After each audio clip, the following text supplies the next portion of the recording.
The 1950s, the organization and organization of man. As businesses expanded rapidly and the majority of Americans no longer held blue-collar or industrial jobs, instead, more people worked in higher-paid white-collar positions. There was a baby boom where one American infant was born every 7 seconds, and that was a total of 4,308,000 that year. By the early 1960s, every large city was surrounded by suburbans. Women's roles.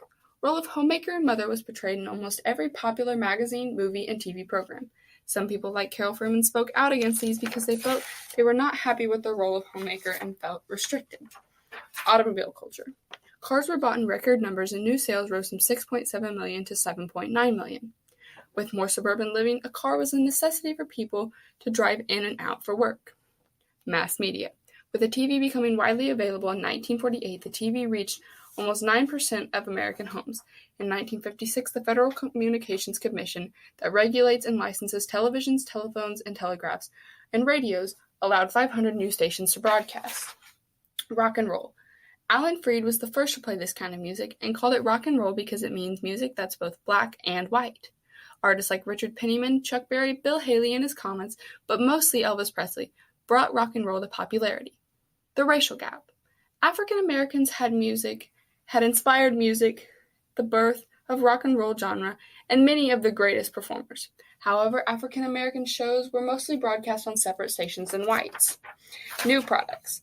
There were many more electric household appliances like washing machines and dryers, blenders, freezers, and dishwashers that were purchased in record numbers.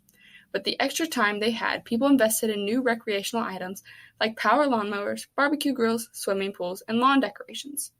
The buy now, pay later.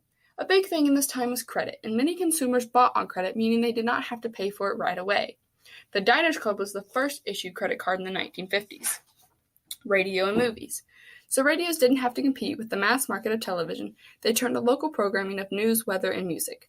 In 1948, 18,500 movie theaters had drawn nearly 90 million paid admissions per week.